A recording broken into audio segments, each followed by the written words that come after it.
بسم الله إن الحمد لله نحمده ونستعينه ونستغفره ونعوذ بالله من شرور أنفسنا وسيئات أعمالنا من يهده الله فلا مضل له ومن يضلل فلا هادي له أشهد أن لا إله إلا الله وأشهد أن محمدا عبده ورسوله اللهم صل وسلم وبارك على نبينا محمد وعلى آله وصحبه ومن اتبع بهداه إلى يوم القيامة. Jamaah sekalian yang saya muliakan, pada pertemuan yang lalu kita membahas tentang bagaimana dakwahnya Nabi Ibrahim alaihi salam kepada kaumnya supaya mereka beribadah kepada Allah Subhanahu wa taala, supaya mereka takut terhadap azab Allah Subhanahu wa taala. Kemudian Nabi Ibrahim alaihi salam menyebutkan tentang sesembahan-sesembahan mereka kepada kaumnya. Dalam surat Al-Ankabut ayat ke-17. Innama ta'buduna min dunillahi awthanan wa takhluquna ifka. Sesungguhnya yang kalian sembah hanyalah Sesungguhnya yang kalian sembah selain Allah Subhanahu wa taala hanyalah berhala-berhala, hanyalah authan, sesembahan-sesembahan dari batu, dari pohon, wa takhluquna ifka, dan kalian menciptakan kedustaan dan kebohongan tersebut. Artinya yang kalian sembah adalah apa yang kalian bikin dengan jari-jari kalian. Bisa dipahat, bisa disusun, bisa diletakkan di tempat yang bisa jadi tempat tersebut dianggap sebagai tempat yang besar. Kemudian diceritakan dongeng-dongeng yang berkaitan dengan sesembahan tersebut sehingga orang-orang yang beribadah kepada sesembahan-sesembahan tersebut dalam rangka mereka mengagungkan sesembahan tersebut, dalam rangka takut dan dalam rangka rasa harap yang mereka limpahkan kepada sesembahan-sesembahan selain Allah Subhanahu wa taala. Wa takhluquna ifka, kebohongan-kebohongan dan kedustaan-kedustaan yang berkaitan dengan kisah-kisah yang melekat dengan berhala-berhala yang disembah selain Allah Subhanahu wa taala, mereka ciptakan sendiri, mereka karang sendiri, kemudian mereka sebar kepada pengikut-pengikut mereka. Dan ketika mereka beribadah kepada selain Allah Subhanahu wa taala, berpijak dengan dasar, dengan basic yang lebih lemah daripada sarang laba-laba. Karena ini kedustaan-kedustaan dan khayalan yang mereka karang, yang mereka berikan kepada pengikut-pengikut mereka. Kemudian Nabi Ibrahim alaihi salam menegaskan, innal ladzina ta'buduna min dunillahi la yamlikuna lakum rizqa. Sesungguhnya yang kalian sembah selain Allah Subhanahu wa taala tidaklah memiliki untuk kalian rezeki. Apa yang kalian minta yang berkaitan dengan dunia kalian, maka yang mampu memenuhi hal tersebut hanyalah Allah Subhanahu wa taala. Selain Allah Subhanahu wa taala, mereka tidak memiliki hal tersebut. Baik itu apa yang mereka sembah berupa berhala, baik itu apa yang mereka sembah berupa batu, baik yang mereka sembah berupa kuburan, ataupun apa saja yang mereka berharap kepada selain Allah Subhanahu wa taala, dan kemudian mereka tumpahkan harapan-harapan tersebut kepada selain Allah, maka yakinlah bahwasanya yang mampu memenuhi harapan-harapan tersebut hanyalah Allah Subhanahu wa taala.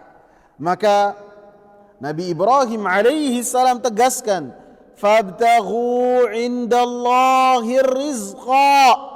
Maka carilah di sisi Allah Subhanahu wa taala semata rezeki yang kalian mintakan.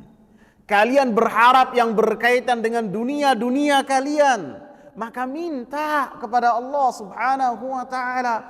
Jangan minta kepada selain Allah Subhanahu wa taala, karena yang memiliki hal tersebut hanyalah Allah Subhanahu wa taala. Wa'buduhu, dan beribadalah kepada Allah Subhanahu wa taala. Tunduk patuh kepada Allah Subhanahu wa taala dengan menjalankan perintah-perintah Allah, dengan menjauhi larangan-larangan Allah, dan dengan mengesahkan Allah Subhanahu wa taala dalam beribadah. Sehingga ketika seseorang beribadah kepada Allah Subhanahu wa taala dalam ayat ini, maka rezekinya akan ditambah oleh Allah Subhanahu wa taala. Sehingga ketika seorang makin dekat kepada Allah Subhanahu wa taala, makin dia beribadah kepada Allah Subhanahu wa taala, kemudian dia berikhtiar kepada Allah Subhanahu wa taala dengan mencari nafkah, maka ketahuilah apa yang ia usahakan akan dipermudah oleh Allah Subhanahu wa taala. Allah Subhanahu wa taala menyebutkan dalam surat At-Talaq ayat 2 dan 3, "Wa man yattaqillaha yaj'al lahu makhraja wa yarzuqhu min haitsu la yahtasib." Dan siapa yang bertakwa kepada Allah Subhanahu wa taala, maka Allah Subhanahu wa taala berikan kepadanya jalan keluar dari setiap permasalahan yang melilit dirinya. Setiap kita masing-masing pasti memiliki masalah. Masalah yang kecil ataupun masalah yang besar, maka solusinya bukan datang ke dukun, bukan ketika seseorang datang kepada selain Allah berdoa supaya permasalahannya itu dihilangkan, bukan. Ketika orang sulit untuk dia ini mendapatkan keturunan, doa kepada Allah, minta kepada Allah, makin dekat kepada Allah Subhanahu wa taala, karena Allah Subhanahu wa taala lah yang memberikan apa yang dikehendaki oleh Allah. Apabila Allah memberikan, tidak ada yang mampu menghalangi. Sebaliknya, siapa yang Allah Subhanahu wa taala tidak memberikan kepadanya, maka tidak mampu untuk mendapatkan hal tersebut. Bukan ketika pengen laris dagangannya, pengen mudah jodohnya, pengen mendapatkan keturunan, berdoa kepada selain Allah Subhanahu wa taala. Maka ini bukan ketakwaan. Sehingga permasalahan yang melilit dirinya akan semakin menjadi besar. Karena musibah yang paling besar ketika seseorang mendapatkan musibah kemudian melakukan kesyirikan kepada Allah Subhanahu wa taala. Sebaliknya, ketika seseorang mendapatkan musibah, kemudian dia bersabar, kemudian dia makin dekat kepada Allah Subhanahu wa taala, makin tunduk patuh kepada Allah Subhanahu wa taala, makin dia mentauhidkan Allah, ia esahkan harapan-harapannya hanya kepada Allah Subhanahu wa taala, maka pastikanlah musibah yang menimpa dirinya adalah sebuah anugerah yang besar, bukan menjadi musibah lagi ketika dia makin dekat kepada Allah Subhanahu wa taala. Dan Allah katakan, wa yarzuqhu min haitsu la yahtasib, dan Allah Subhanahu wa taala akan memberikan rezeki kepada siapa yang bertakwa kepada Allah Subhanahu wa taala dari arah-arah yang tidak dia sangka, karena Allah lah yang maha memberi rizki. Allah Ar-Razzaq. Allah memberikan kepada siapa yang Allah Subhanahu wa taala kehendaki, termasuk orang-orang yang dekat kepada Allah Subhanahu wa taala. Sebagian orang meyakini ataupun mengira ketika dia jujur dalam transaksi, ketika dia melaksanakan perintah-perintah Allah dalam hidupnya, maka rezekinya akan berkurang. Ketika azan berkumandang Allahu Akbar, ia tutup toko, kemudian ia tinggalkan aktivitasnya, kemudian datang ke masjid. Sebagian orang mengira 15 menit, 20 menit dia di masjid akan mempersempit rezeki dia. Ini adalah hitungan yang salah. Allah lah yang menyatakan wa yarzuquhu. Siapa yang dia melaksanakan perintah-perintah Allah Subhanahu wa taala, maka dia akan mendapatkan rezeki dari arah-arah yang tidak pernah dia sangka. Dalam surat Al-Jumu'ah, dalam 3 ayat yang terakhir, Allah Subhanahu wa taala sebutkan yang berkaitan dengan supaya orang-orang yang beriman mereka melaksanakan salat Jumat dan meninggalkan semua jual beli. Surat Al-Jumu'ah ayat ke-9 sampai 11. Ya ayyuhalladzina amanu idza nudiya lis-salati min yaumil jum'ati fas'au ila dzikrillahi wa dzarul bai'. Wahai orang-orang yang beriman, apabila diseru untuk menunaikan salat Jumat di hari Jumat, fas'au ila dzikrillahi wa dzarul bai', maka bersegeralah untuk mendatangi zikir kepada Allah Subhanahu wa taala, untuk mendengarkan khutbah, wa dzarul bai', dan tinggalkanlah semua transaksi jual beli, tinggalkan. Salat Jumat kalau orang datangnya itu bersegera di awal waktu, bisa jadi dia datang ke masjid jam 11. Bisa jadi setengah 11. Kemudian keluar dari masjid bisa jadi jam 1 kurang 15. Bisa jadi, atau setengah 1 paling cepat, tergantung waktu Jumat atau waktu zuhurnya. Maka Allah katakan dzalikum khairul lakum in kuntum ta'lamun. Dan itu baik buat kalian apabila kalian mengetahuinya. Mengetahui bahwasanya apa yang ada di sisi Allah Subhanahu wa taala diraih dengan tunduk patuh kepada Allah Subhanahu wa taala, bukan dengan daya dan kekuatan kita. Bukan juga dengan bagaimana seseorang ini pandai untuk bertutur kata meyakinkan pembelinya, bukan. Akan tetapi semuanya Allah Subhanahu wa taala yang menentukan. Termasuk ketika seseorang mengorbankan waktunya untuk menunaikan salat Jumat dan dilarang untuk melakukan jual beli di waktu tersebut. Dan larangan ini baik berlaku untuk pembeli ataupun penjual. Ketika terjadi transaksi setelah khatib ataupun imam naik di mimbar menyampaikan khutbah, mengucapkan assalamualaikum, kemudian adzan dikumandangkan, kemudian terjadi jual beli, maka itu adalah jual beli yang haram. Sebagian orang mengira bahwasanya hal tersebut akan menjadikan dirinya terbatasi rezekinya. Maka Allah Subhanahu wa taala di ayat yang terakhir mengatakan, ayat yang ke-11, Qul ma indallahi khairum minal lahwi wa minat tijarah.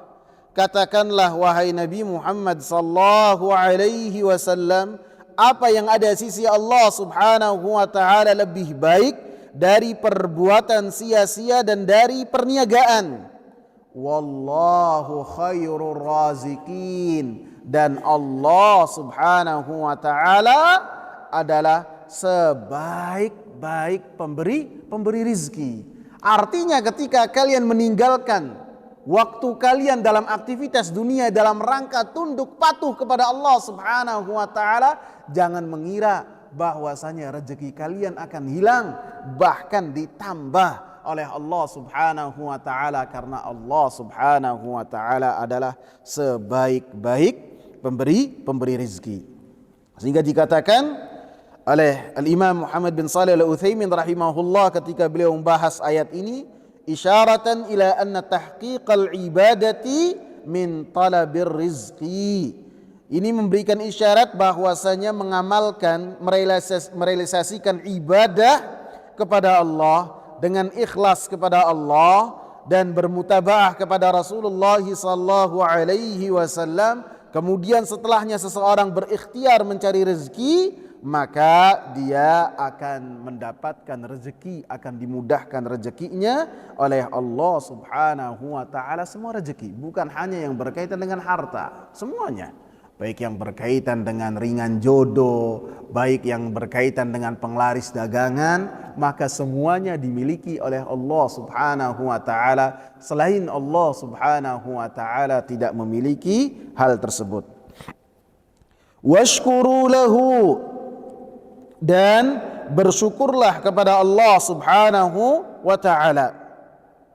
Artinya bersyukur terhadap karunia yang sampai kepada kita.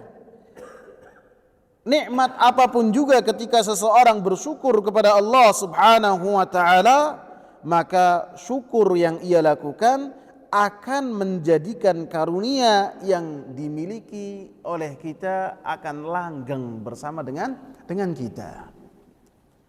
Allah Subhanahu wa taala katakan, la in syakartum la azidannakum. Apabila kalian bersyukur, maka karunia yang kalian bersyukur kepada Allah Subhanahu wa taala, Allah Subhanahu wa taala tetapkan pada diri kalian. Dan karunia tersebut akan memanggil karunia-karunia Allah Subhanahu wa taala yang lain apabila karunia tersebut disyukuri oleh orang yang mendapatkan karunia dari Allah Subhanahu wa taala. Kemudian sesudahnya Al-Imam Muhammad bin Shalih Al-Utsaimin rahimahullah menyebutkan tahapan-tahapan bersyukur kepada Allah Subhanahu wa taala. Yang pertama, bersyukur dalam hati, yakni yang berkaitan dengan amalan hati. Ia meyakini ketika mendapatkan karunia dari Allah Subhanahu wa taala, bahwasanya karunia tersebut ia dapat dari Allah Subhanahu wa taala.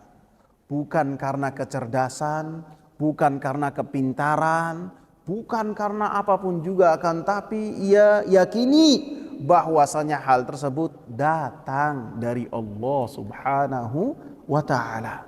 Allah Subhanahu wa taala memberikan kepada kita karunia tersebut. Harus ditanamkan dalam hati ketika seseorang bersyukur kepada Allah Subhanahu wa taala.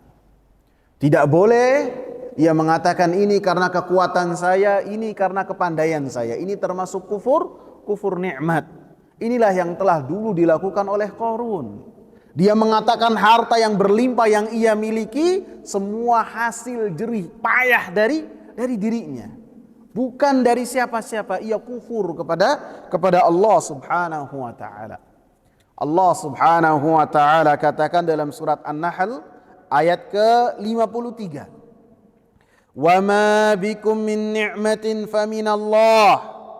Dan tidaklah ada pada diri kalian nikmat apapun juga kecuali datangnya dari Allah Subhanahu wa taala.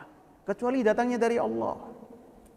Karunia iman, karunia Islam, ingat, ini datangnya dari Allah Subhanahu wa taala.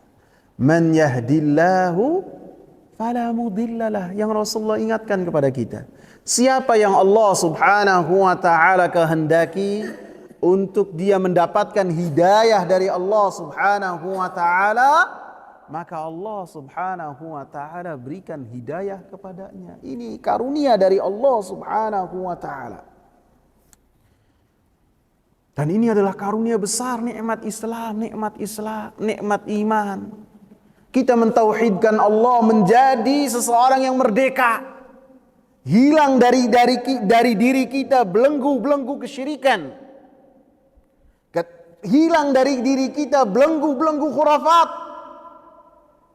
Ketika kita bermutabaah kepada Rasulullah, menjadikan Rasulullah sallallahu alaihi wasallam sebagai satu-satunya sumber kebenaran.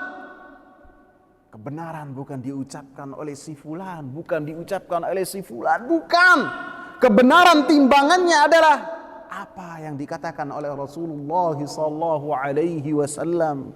Baik itu yang Rasulullah sallallahu alaihi wasallam sampaikan berupa Al-Qur'an, ataupun yang Rasulullah sallallahu alaihi wasallam sampaikan berupa wahyu hadis-hadis dari Nabi sallallahu alaihi wasallam, maka itu adalah patokan kebenaran. Dan ketika kita beragama dengan demikian, maka ingat, itu adalah karunia yang sangat besar.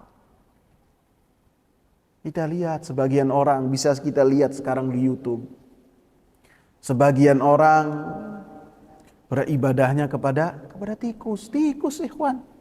Tikus. Yang apabila kita lihat di rumah, kita kejar, kita pukul.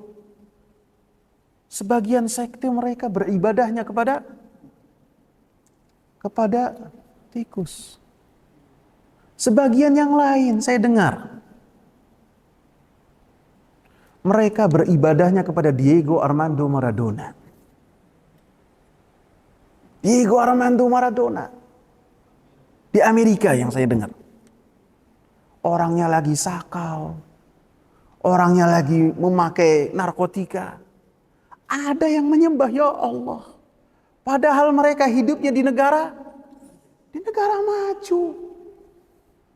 Ini murni dari Allah Subhanahu wa ta'ala ketika kita tunduk patuh kepada Allah. Apa hubungannya pinter main bola sama jadi Tuhan? Jadi sembah. Ada lagi yang menyembah sapi. Baik itu namanya kebo ataupun sapi. Ada. Subhanallah. Ketika kita melihat hal ini, ingat apa yang Nabi Ibrahim alaihi salam berdoa. Nabi Ibrahim alaihi salam ketika berdoa kepada Allah Subhanahu wa ta'ala, wajnubni wa baniya an na'budal asnam. Ya Allah, jauhkanlah aku dan jauhkanlah kedua anakku jangan sampai melakukan kesyirikan kepada Engkau. Ini nabi dan dua anaknya nabi juga. Rabbi innahunna adlalna katsiran minan nas. Wahai Rabbku, sesungguhnya kesyirikan ini telah menjadikan kebanyakan dari manusia tersesat.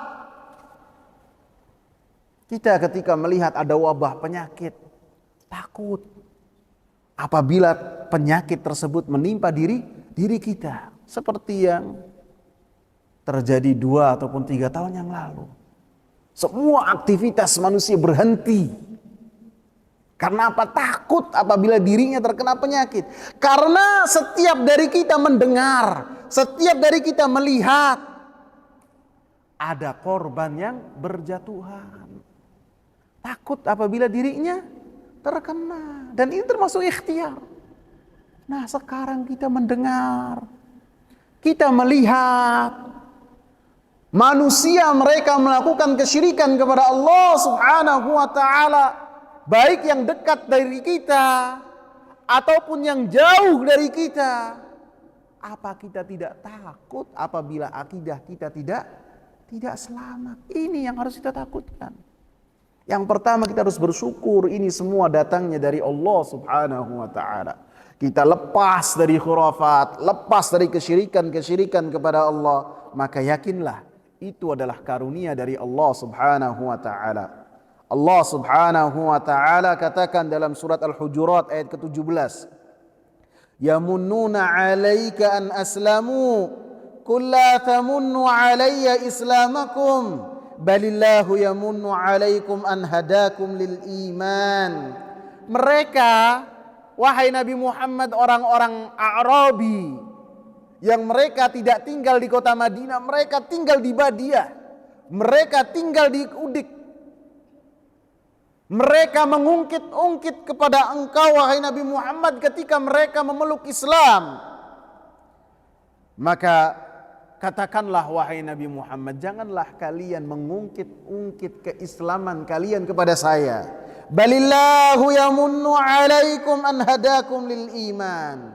Akan tetapi Allah Subhanahu wa ta'ala lah yang telah memberikan kepada kalian keislaman. Bukan ketika kalian memeluk Islam dengan Islam yang benar, karena mereka bukan orang-orang munafikin, bukan. Mereka orang Islam dengan Islam yang benar, kemudian keislaman mereka ungkit-ungkit kepada Nabi sallallahu alaihi wasallam seakan-akan mereka memiliki jasa. Maka Allah katakan, Allah subhanahu wa ta'ala yang memberikan kepada kalian hidayah, kenikmatan, sehingga yang lain kufur kepada Allah subhanahu wa ta'ala, yang lain lebih berkorban untuk membayar jizyah. Akan tapi kalian dipilih oleh Allah subhanahu wa ta'ala sebagai hamba-hamba Allah subhanahu wa ta'ala, diberi petunjuk oleh Allah subhanahu wa ta'ala keislaman. Ingat, ini adalah karunia kepada kita. Baik saya yang berbicara ataupun antum yang mendengar ketika membahas ini semua karunia, ikhwan. Apabila kita tidak pandai-pandai bersyukur kepada Allah subhanahu wa ta'ala, ditakutkan apa? Karunia ini dicabut oleh Allah subhanahu wa ta'ala dari dada kita. Harus pandai bersyukur kepada Allah. Harus pandai kita menyelamatkan diri kita, berikhtiar. Sebagaimana seorang berikhtiar supaya selamat dari penyakit yang berkaitan dengan agama dan keselamatan yang abadi di akhirat, harus lebih diperhatikan. Hadiri majlis-majlis ilmu, sehingga dengannya seorang menjadi lebih bersyukur kepada Allah, diingatkan dengan kehidupan akhirat ketika singgah di taman-taman surga. Dan semua karunia yang datang, yang sampai kepada kita, datangnya dari Allah. Ilmu, harta, kesehatan, kesempatan, semuanya datang dari Allah.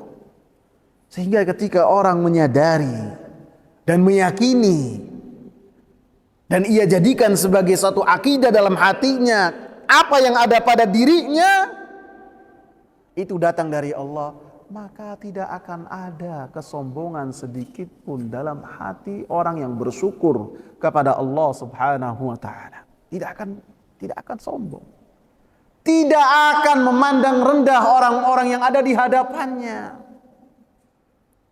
Baik dia sebagai orang alim, ketika melihat orang yang ada di hadapannya, dia tidak akan meyakini bahwasanya dirinya lebih baik daripada orang yang ada di hadapannya.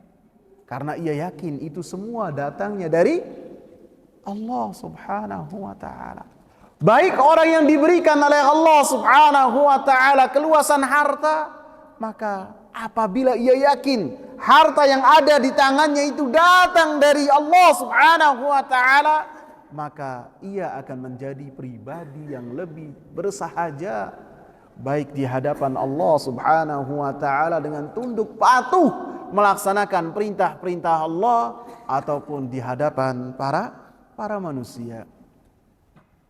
Al-Imam Hasan Al-Basri rahimahullah, kalau tidak salah, beliau ditanya yang berkaitan dengan zuhud. Apa itu zuhud? Zuhud itu bagian dari tawadhu, dari bersahaja, keengganan terhadap dunia. Beliau mengatakan, tidaklah engkau keluar dari rumahmu dan bertemu dengan seseorang kecuali engkau meyakini bahwasanya orang yang ada di hadapanmu itu lebih baik daripada engkau. Berat nggak ikhwan? Berat nggak?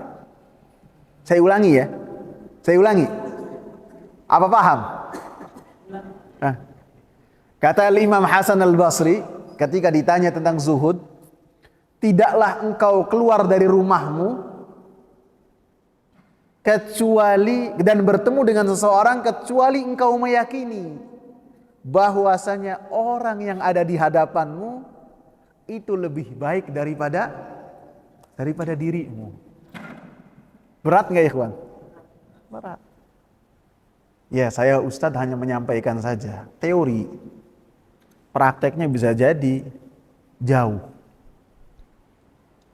Jadi kita keluar dari rumah, bertemu dengan siapa saja yang ada di hadapan kita, dalam keadaan apapun, kita meyakini dia lebih baik daripada diri saya.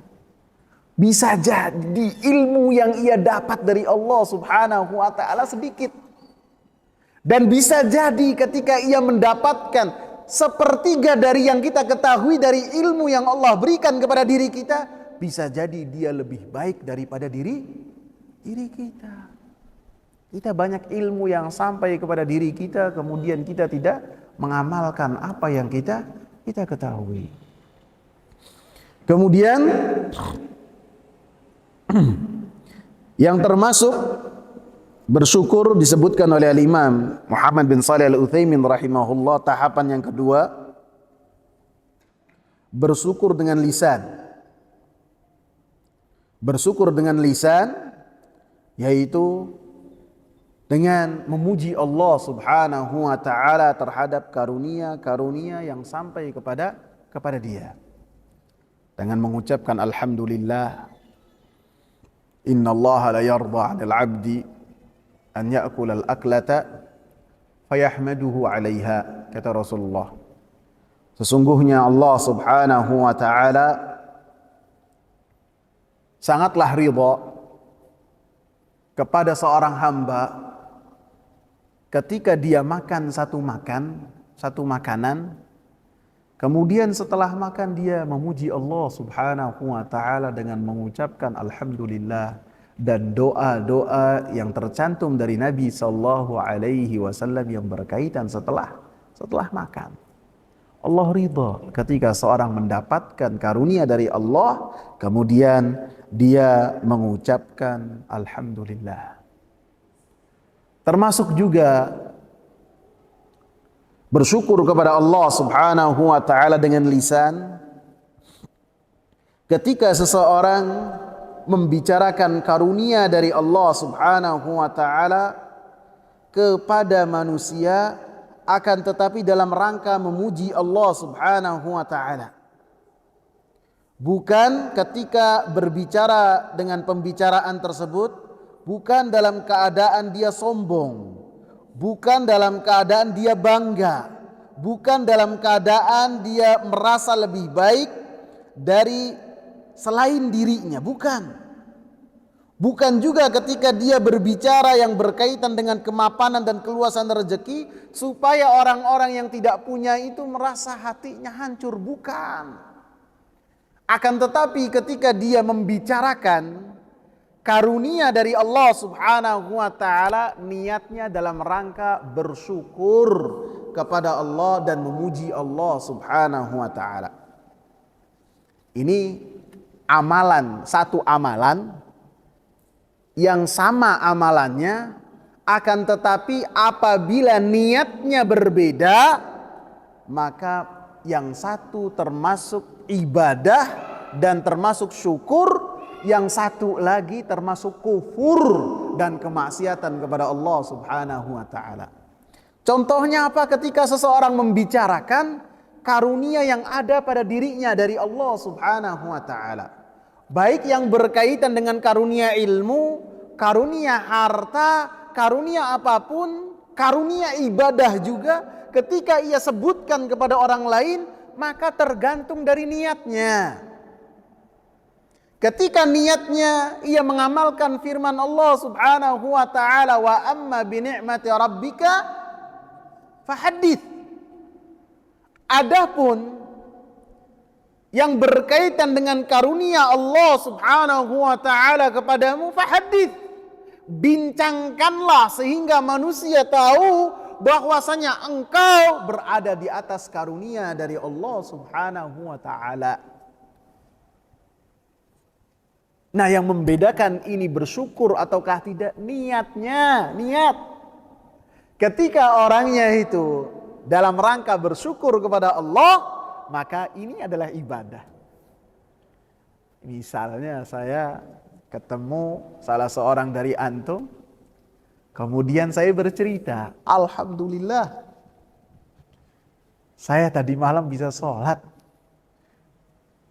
Sebelum subuh bisa sholat 3 rakaat. Waduh, enak banget sholatnya. 3 rakaat aja sih, 3 rakaat cuma tenang hati itu.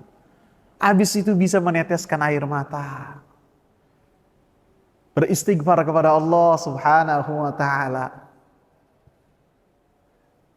Ini yang membedakan apakah ucapan saya ibadah ataukah maksiat, apakah ucapan saya bersyukur ataukah kufur, apa ikhwan? Niat. Kalau niatnya dalam rangka saya ini bersyukur kepada Allah dengan lisan, maka ini ibadah. Akan tetapi apabila niat saya untuk berbangga-bangga dengan amalan yang kecil, maka ini adalah kufur nikmat. Paham ikhwan? Ada orang lain yang menceritakan tentang keluasan hartanya. Maka pun ini tergantung dengan niatnya. Apabila dia dalam rangka bersyukur, ini adalah ibadah. Akan tapi apabila dalam rangka berbangga-bangga, maka ini adalah kufur kepada Allah Subhanahu wa taala, dan semua yang berkaitan dengan karunia dari Allah Subhanahu wa taala. Sebagian ulama ketika beliau menjelaskan dalam kitab-kitab ilmiah, baik itu Ibnul Qayyim, baik itu Ibn Katsir, ataupun ulama-ulama yang sekarang ketika mereka menulis pembahasan, terkadang menyebutkan apa? Saya telah membahas pembahasan ini dalam satu karya tulis yang telah saya susun. Dan karya tulis saya ini luar biasa. Bisa jadi Anda tidak akan mendapatkan tulisan seperti yang saya tulis dan saya susun. Dan banyak dalam karya tulis ulama perkataan demikian. Maka ini dalam rangka bersyukur kepada Allah Subhanahu wa taala. Karena ulama kita harus husnudzon. Kalau ulama saja kita husnudzon, bagaimana dengan kita-kita yang ada di sini? Paham sampai sini ikhwan? Paham ya?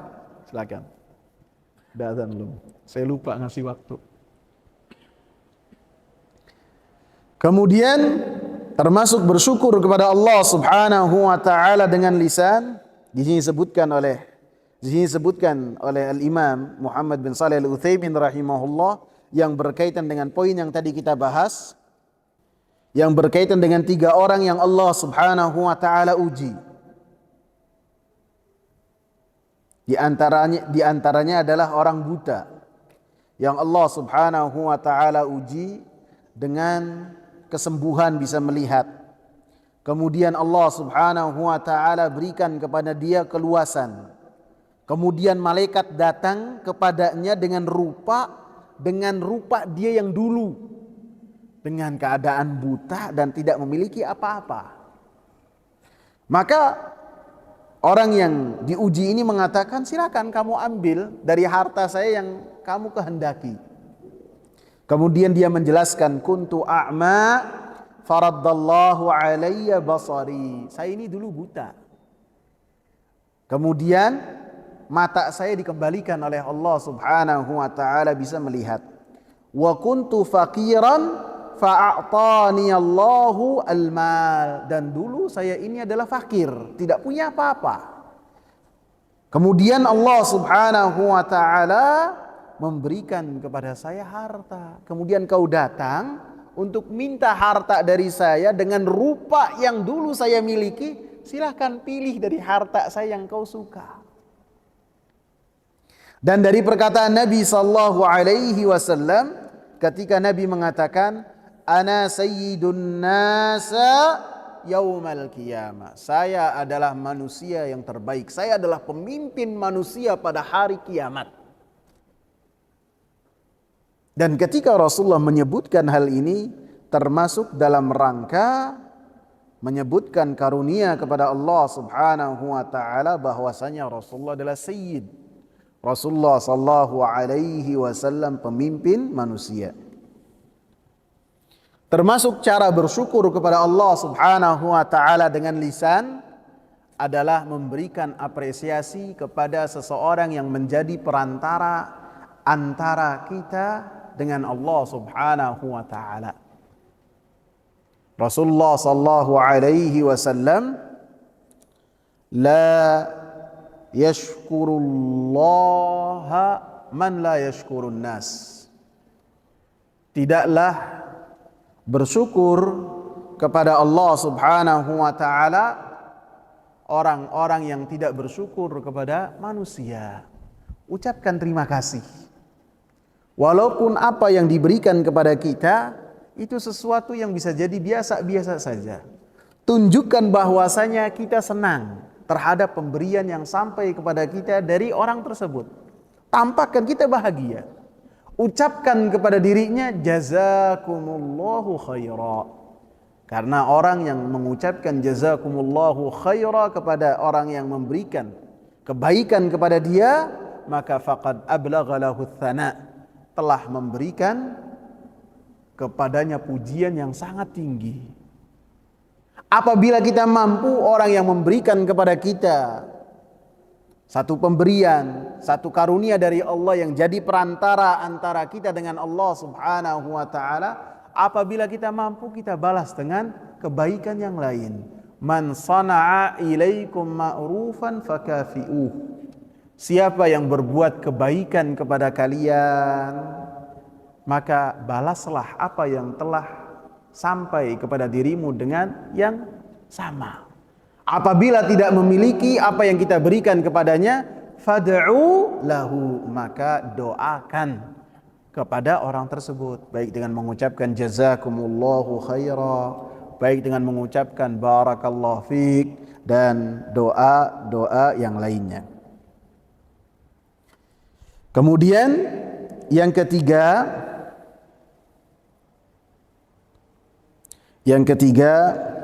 bersyukur dengan anggota badan. Yakni karunia yang sampai kepada Allah Subhanahu wa taala kita jadikan sebagai bentuk ketaatan kita kepada Allah Subhanahu wa taala. Rasulullah sallallahu alaihi wasallam ketika beliau salat dengan salat yang lama, Aisyah radhiyallahu anha berkata kepada Nabi sallallahu alaihi wasallam, "Wahai Rasulullah, kenapa engkau membebani diri engkau sendiri? Salat Rasulullah lama, apalagi salat malam. Qad ghafarallahu laka ma taqaddama min dhanbika wa ma ta'akhkhar." Dosa-dosa engkau semuanya telah diampuni oleh Allah Subhanahu wa taala, baik yang telah lalu ataupun yang akan datang. Bahkan pernah Rasulullah sampai kakinya itu bengkak setelah salat malam. Antum bayangkan pemuda-pemuda yang hidup bersama dengan Rasulullah saja ketika salat malam bersama dengan Rasulullah sallallahu alaihi wasallam kepayahan. Hudzaifah bin Yaman, Abdullah bin Mas'ud, mereka kepayahan. Rasulullah rakaat pertama aja bacanya apa? Al-Baqarah, An-Nisa, kemudian Ali Imran.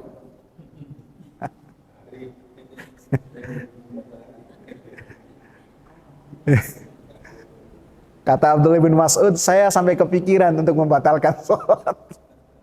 Itu Abdullah bin Mas'ud sampai nyesel. Kenapa? Sholat di belakang Nabi. Dan ketika rukunya seperti lamanya berdiri tadi. Karena sholatnya Nabi itu seimbang. Tidak berdirinya lama, kemudian rukunya pendek.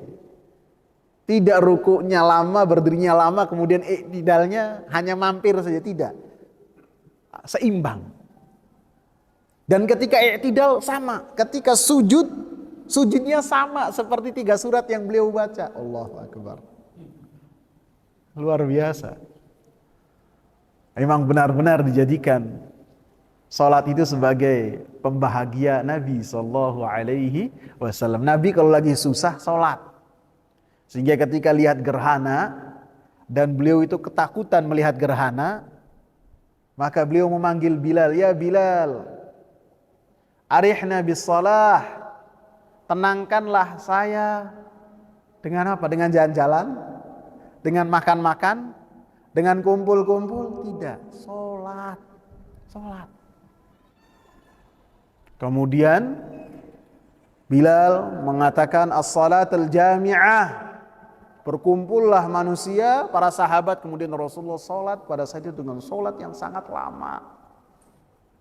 Karena apa? Nabi takut apabila saat itu gerhana matahari terjadi, maka saat itulah terjadi kiamat. Nabi takut. Nabi takut. Ketika takut larinya ke sholat. Ketika Aisyah radhiyallahu anha mengatakan kepada Nabi, wahai Nabi, kenapa engkau membebani diri engkau? Maka Rasulullah sallallahu alaihi wasallam mengatakan, afala akunu abdan syakura? Kenapa saya tidak boleh untuk menjadi hamba Allah subhanahu wa ta'ala yang bersyukur? Artinya ketika seorang menjalankan perintah-perintah Allah, melaksanakan ketaatan kepada Allah subhanahu wa ta'ala, maka itulah cara bersyukur kepada Allah subhanahu wa ta'ala. Walaupun sebutkan secara lebih khusus lagi oleh Syekh Muhammad bin Shalih Al-Utsaimin rahimahullah, beliau mengatakan bersyukur kepada Allah subhanahu wa ta'ala terhadap karunia ilmu, an ta'mala bihi, ilmunya itu diamalkan, wa tu'allimahu an-nasa, dan mengajarkan kepada manusia ilmu tersebut. Itu cara bersyukur ketika mendapatkan rezeki ilmu, karunia ilmu. Wa syukurullahi ala ni'matil mal, bersyukur kepada Allah subhanahu wa ta'ala terhadap karunia harta, an tasrifahu bi ta'atillah wa tanfa'an nasa bihi, engkau menjadikan harta tersebut di dalam ketaatan kepada Allah subhanahu wa ta'ala dan menjadikan manusia bisa mengambil manfaat daripada diri engkau melalui harta yang telah Allah subhanahu wa ta'ala berikan kepada engkau. Wa syukurullahi ala ni'matit ta'am, dan bersyukur kepada Allah subhanahu wa ta'ala terhadap karunia makanan.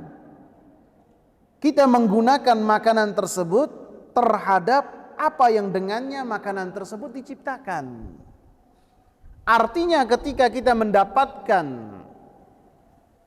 pangan itu adalah Allah subhanahu wa ta'ala yang berikan kepada kita. Allah sebutkan dalam banyak ayat tentang bagaimana Allah mengeluarkan tanaman-tanaman, mengeluarkan padi, mengeluarkan gandum, rizqan lakum. Allah tegaskan itu rezeki untuk kalian. Allah sebutkan tahapan-tahapannya, dari hujan kemudian ditumbuhkan tanaman-tanaman.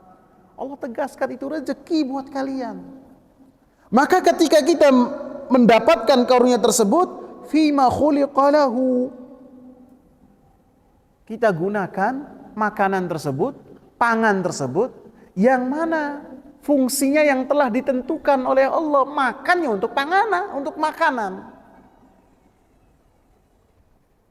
Sebagian orang ketika mendapatkan misalnya tepung berlimpah, beras berlimpah, kemudian membikin adonan, kemudian dijadiin apa? Dijadiin motor-motoran. Ada nggak yang seperti itu, ikhwan? Banyak ya. Itu bukan cara bersyukur terhadap karunia nikmat yang sampai kepada dia. Karunia nikmat tersebut kita makan dengan makan sesuai dengan kemampuan kita, sesuai dengan batas kita. Kulu washrabu wala tusrifu. Makan, minum, wala tusrifu. Jangan berlebih-lebihan. Itu adalah cara bersyukur terhadap karunia makan yang sampai kepada kita. Bahkan terkadang Rasulullah katakan, ketika seorang makan, maka thuluthun li ta'amihi, perutnya itu sepertiga untuk makan, sepertiga lagi untuk air, sepertiga lagi untuk ruangan supaya bisa nyaman. Ini adalah konsep kesehatan yang telah Rasulullah sallallahu alaihi wasallam tegaskan dalam rangka supaya seorang bersyukur. Walaupun terkadang Rasulullah membenarkan ketika para sahabatnya makan sampai makannya itu kekenyangan. Artinya tidak memakai metode sepertiga tadi. Abu Hurairah radhiyallahu anhu pernah suatu ketika beliau kelaparan. Kemudian datang kepada Rasulullah. Para sahabat kalau lapar itu datangnya kepada Nabi. Karena Nabi pasti akan ada makanan. Ketika Abu Hurairah datang kepada Nabi, Nabi punya segelas susu. Ya, fadhal. Segelas susu. Sudah seneng Abu Hurairah. Nah, ada yang buat ganjal nih. Begitu lihat ya minimal dapat seperempat. Ada Abu Bakar, ada Nabi, seperempat lumayan. Apa kata Rasulullah? Panggil semua orang yang di sufah. Puyeng Abu Hurairah. Sufah ini para sahabat yang tinggal di masjid. Kadang banyak, kadang sedikit, kondisional. Kalau mereka sudah punya tempat, meninggalkan masjid. Kalau tidak, mereka tinggal di masjid. Muhajirin, orang-orang yang meninggalkan hartanya di kampung mereka. Dalam rangka supaya mereka menegakkan agama Allah. Abu Hurairah langsung manggil orang-orang Sufa supaya mereka datang memenuhi apa yang telah Rasulullah siapkan. Kemudian Abu Hurairah yang bagian memberikan susu. Dan as-saqi akhir man yashrab. Yang memberikan air itu minumnya paling terakhir, tidak boleh paling awal. Jadi dikasih satu-satu terus. Udah dia paling lapar, paling pengen sama susu, yang minum banyak. Nggak tahu susunya tetap nggak berubah. Ini mukjizat. Mukjizat yang Rasulullah sallallahu alaihi wasallam miliki. Bukan semua orang memiliki hal tersebut, tidak. Ini hanya khusus untuk Rasulullah sallallahu alaihi wasallam yang menunjukkan bahwasanya Rasulullah sallallahu alaihi wasallam diutus oleh Allah.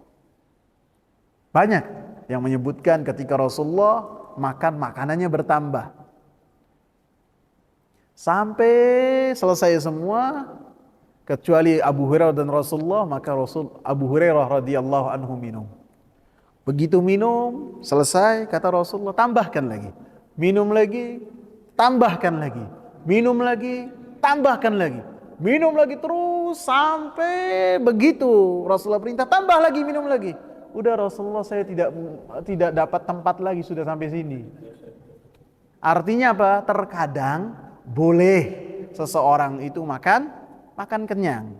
Walaupun di waktu-waktu yang biasanya harus standarnya sepertiga dari kemampuan dia makan.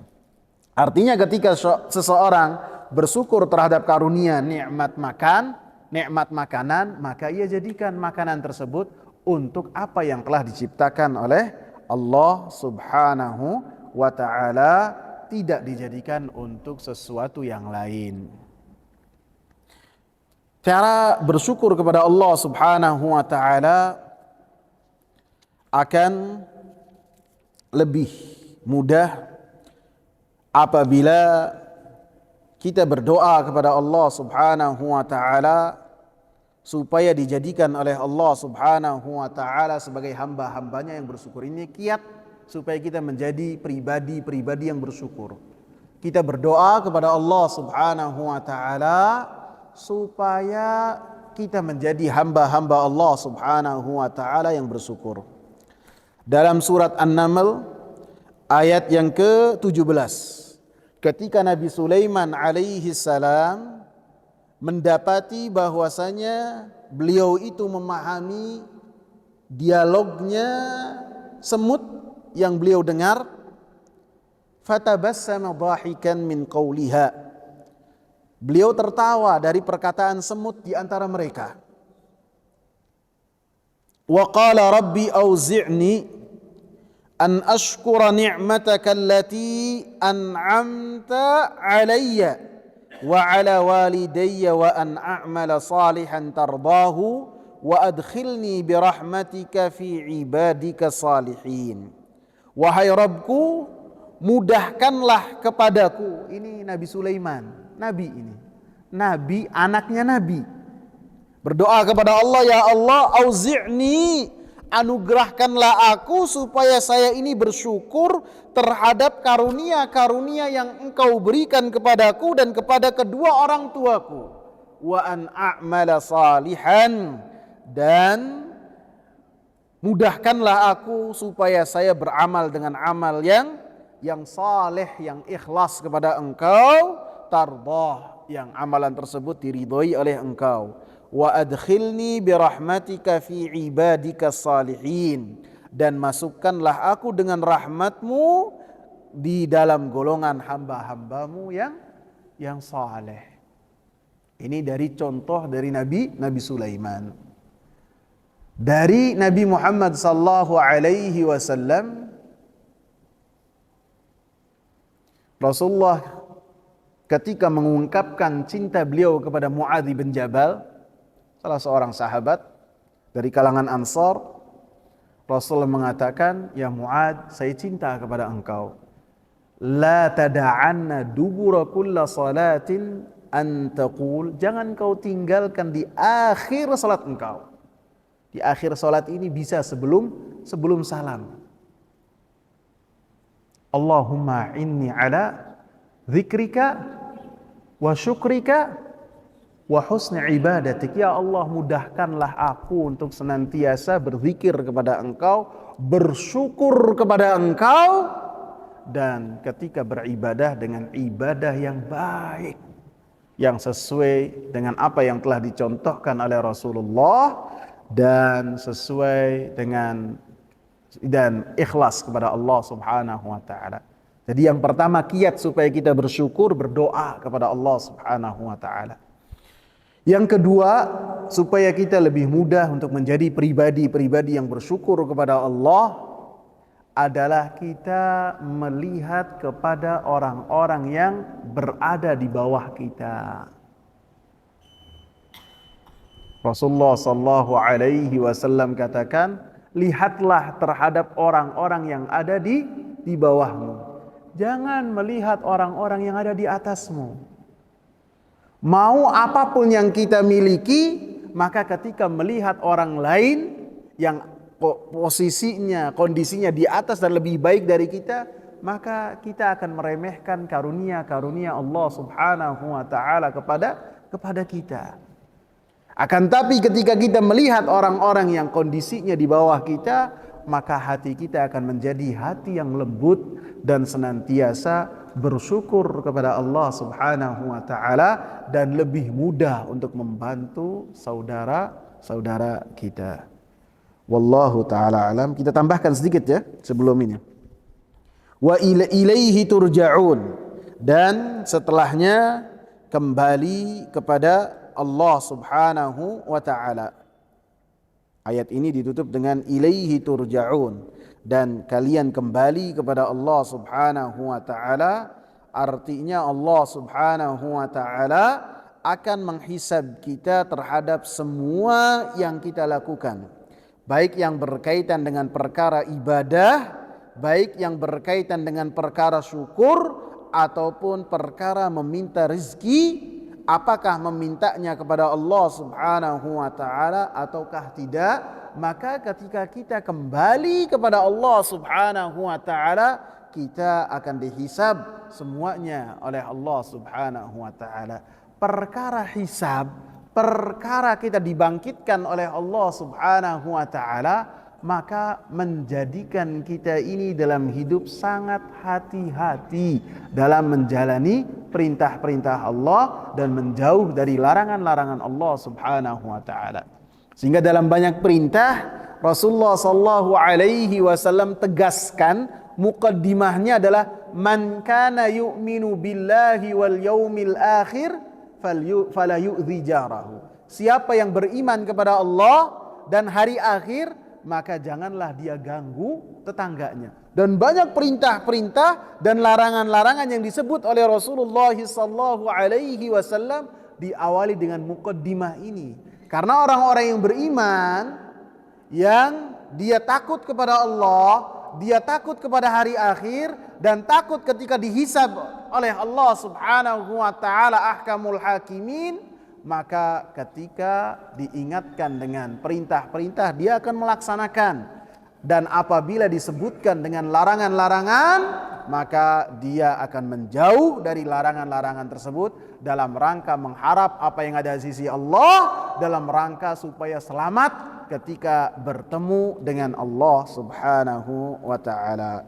Semoga bermanfaat. Subhanakallahumma bihamdika asyhadu an la ilaha illa anta astaghfiruka wa atubu ilaik. Assalamu alaikum warahmatullahi wabarakatuh.